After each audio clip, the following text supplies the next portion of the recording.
জন্য বগলামুখী কবচ highly effective. Daily 2বার করে এটা করাই যায়।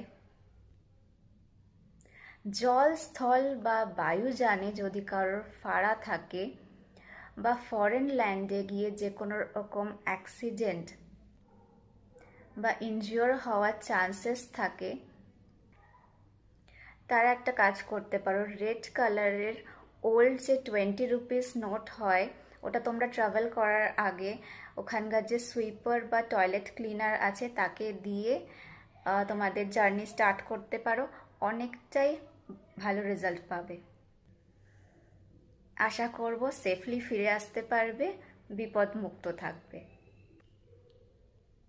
আমাদের ফেসের মধ্যেও না আইব্রো রিজনটা মাছ রুল করে থাকে।